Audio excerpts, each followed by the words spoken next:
Terima kasih Anda masih menyaksikan Perempuan Bicara. Saya mau lanjut tadi ya perbincangan kita Ibu Sri sebelum jeda ya. Artinya di situ ada tingkat depresi. Nah, ternyata hukum atas tingkat depresi itu juga tidak semudah itu ya. Betul, tidak semudah itu. Jadi polisi di sini harus melibatkan pakar lintas keilmuan. Ya.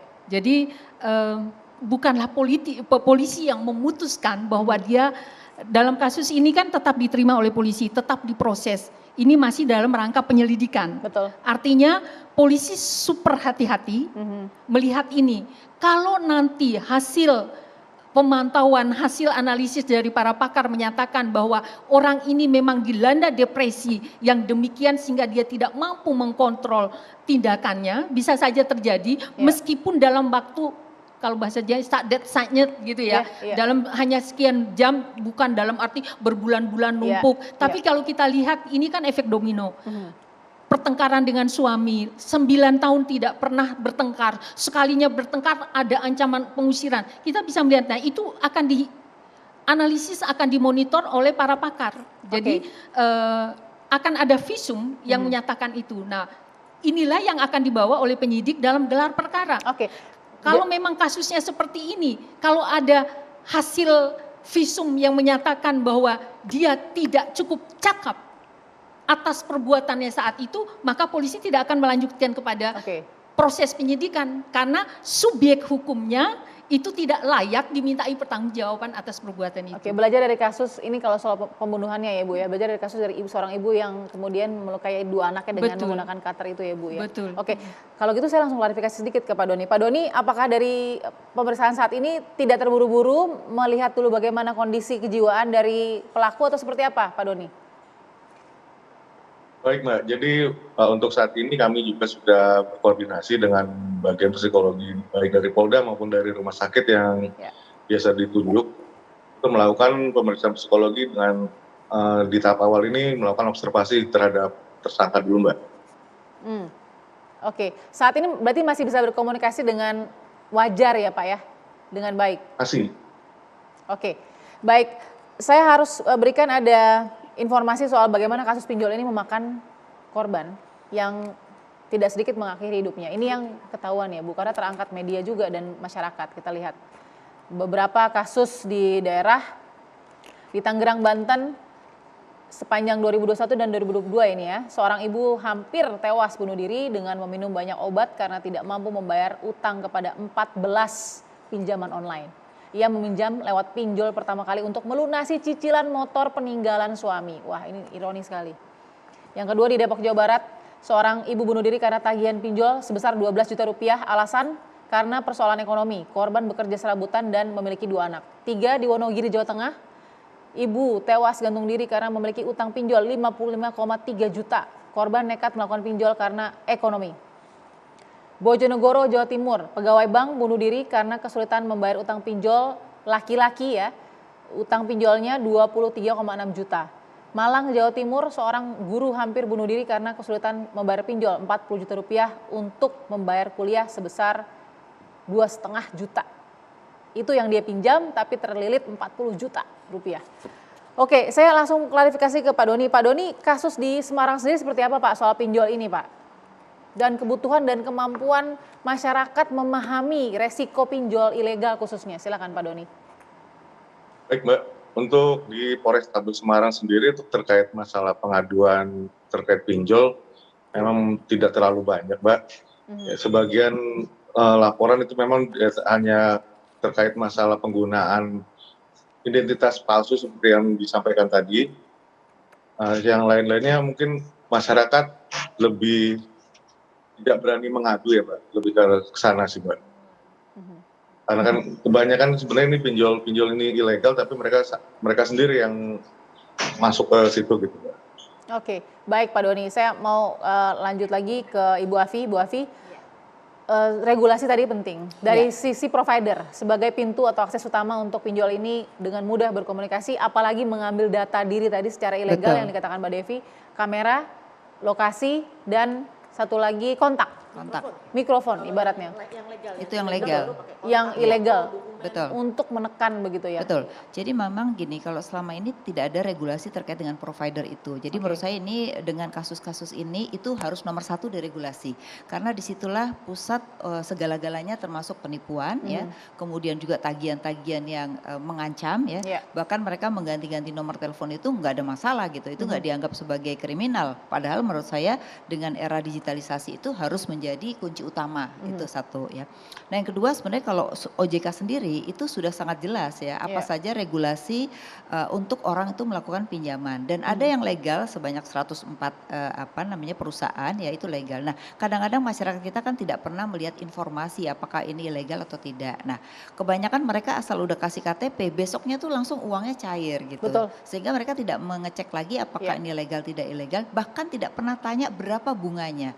Jadi itu juga penting ya karena bunga itu sangat bervariasi. Nah kalau kita lihat kasus-kasus yang tadi kebanyakan mereka tidak melihat bunga makanya dalam waktu 20 hari itu bisa lebih dari 10% bunganya gitu. Nah ini kan kemampuan mereka sangat terbatas gitu. Itu. Ada pencurian data Ibu Sri yang sangat kita khawatirkan. Sebenarnya definisi pencurian data ya di kepolisian tuh sudah saklek atau bagaimana sih Bu soal pinjol ini? Itu sesuai dengan pasalnya. Ada di pasal 29 ITE. Ketika dia mencuri data, ya sudah tidak ada ampun. Apapun datanya? Apapun. Kalau tidak, lalu data itu yang sudah dia dicuri, bahkan secara legal ada di dalam kuasa dia ketika dia transfer kepada orang, kepada alamat yang lain, itu pun sudah kena. Nah, itu akan diproses nggak Bu seperti itu? Pasti diproses. Nah persoalannya itu yang melapor ini punya nyali nggak? Kalau sudah begini kan dalam kondisi tertekan, kenapa nggak jadikan polisi sebagai tempat untuk pengaduan, untuk tempat perlindungan, untuk sementara. Sehingga terhindar dari pengambilan keputusan-keputusan yang justru memperparah. Polisi itu kan pelindung, pelayan, pengayom masyarakat. Nah paling tidak minta pengayoman dulu, polisi tidak akan menolak. Kami juga pernah di wilayah Mbak, saya pernah jadi Kapolres. Kami pasti membantu dan kami selalu punya safe house. Nah oleh karena itu publik mulailah sekarang berani berbicara, jangan lagi menganggap bahwa itu soal pribadi, lalu Anda malu, apalagi sekarang sudah ada himbauan secara resmi. Ketika Anda terjerat oleh pinjol ilegal, pinjol ilegal sudah dikasih tahu ciri-cirinya tadi, sudah datang ke kantor polisi, tapi tadi dengan beliau bilang, rekam semua buktinya. Cara dia menawarkan pasti pakai lewat broadcast blasting, SMS blasting. Nah itu udah menunjukkan bahwa dia bukan saya yang mengakses secara sengaja. Kalau dia punya web kan kita akses secara sengaja. Jadi di sana ada komunikasi, ada flyer dia untuk berapa bunga dan sebagainya. Saya jadi penasaran. Tadi kan Ibu bilang ada rasa malu dan lain-lain. Mbak Devi, selain rasa malu atau rasa itu ranah pribadi, apa yang membuat orang sangat jarang melapor pinjol ini ya, mau dicuri datanya atau mungkin dikerjain sama si pinjol ilegal ini dengan bunga yang luar biasa untuk melapor. Nanti kalau sudah sampai di ujung tanduk dulu, sudah sangat beresiko baru dilapor gitu. Ya, memang yang menarik adalah sejak masuk ke era digital, kalau dulu itu kan kita minjem itu sebenarnya pertama biasanya sumbernya adalah keluarga. Betul. Gitu ya, keluarga inti atau keluarga di luar inti seperti tante dan sebagainya. Lalu yang kedua biasanya adalah ke warung dulu misalnya gitu kan, karena buat kopi, gula dan sebagainya. Lalu kalau kemudian juga ada tuh misalnya kalau kita mohon maaf gitu, misalnya kita petani ada bos kita, biasanya minjemnya ke bos gitu ya. Jadi, nah tapi memang ketika sudah memasuki masa modern, tinggal di perkotaan dan sekarang dimudahkan dengan adanya online tadi, ini kemudian orang melihat ini sebagai peluang yang bagus. Makanya biasanya kalau sudah pinjam satu karena merasa ini mudah kok, aku pinjemin satu lagi aja untuk tutup dulu gitu ya. Nah, itu terus, makanya tadi tidak heran kemudian sampai ada yang 14, ada yang 20, 27. Nah yang perlu saya sampaikan, ini sekaligus untuk mengedukasi, sebagai ilustrasi, sebagai contoh, kalau pinjem ke yang benar, Anda pinjem 5 juta, maka maksimal udah diatur oleh negara, OJK dan sebagainya udah ngatur. maksimal tuh hanya 5,6 juta Anda kembalikan. Tapi begitu yang ilegal 5 juta Anda bisa diminta mengembalikan 80 juta. Iya. Kenapa? Karena ketika tadi persis yang disampaikan oleh beliau, kalau yang legal itu dia tidak akan mengakses SMS. Karena SMS itu sudah pribadi. Betul. Jadi justru kalau kita menerima pesan Anda butuh dana tunai cepat, proses mudah melalui SMS itu sudah bisa dipastikan dia ilegal. Jadi tolong ingat-ingat betul kalau sudah tiba-tiba masuk tanpa kita minta ke WA atau ke SMS itu ilegal. Dan yang kedua yang lebih menyedihkan lagi sekarang sering begini.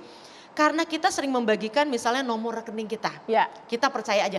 Tiba-tiba masuk di rekening kita. Yang menarik ya orang alhamdulillah ini mungkin memang rezeki dari langit. Hati-hati. Ya. Jadi kalau ada sesuatu yang kita tidak tahu asalnya, mohon segera lapor ke bank untuk misalnya blokir dan sebagainya. Karena sekali kita sudah menerima dan apalagi menggunakan itu pintu masuk mereka untuk meneror. Jadi memang cara mereka itu beragam sekali dan biasanya memang cara-caranya itu sangat manis. Nah, kalau memang kita ingin menggunakan yang benar itu lebih dari 250 triliun sebenarnya dana berhutang yang benar, yang mudah dan dilindungi oleh negara karena yang minjemin tadi ada 104 itu bahkan ada yang syariah. Kalau memang yang inginnya syariah itu ada semua. Jadi negara sudah memastikan itu tapi problemnya juga adalah mereka menggunakan pintar sekali, mereka menggunakan server dari luar negeri.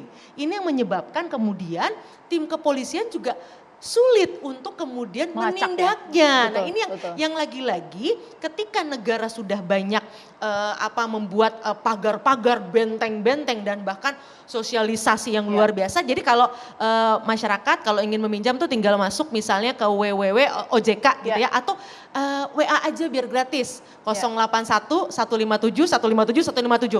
Itu bisa langsung kita masukkan nama misalnya pinjam gampang. Nah, nanti dia bilang, oh ini pinjam gampang tidak termasuk OJK. Udah, kalau udah ada jawaban WA seperti itu tolong jangan diteruskan.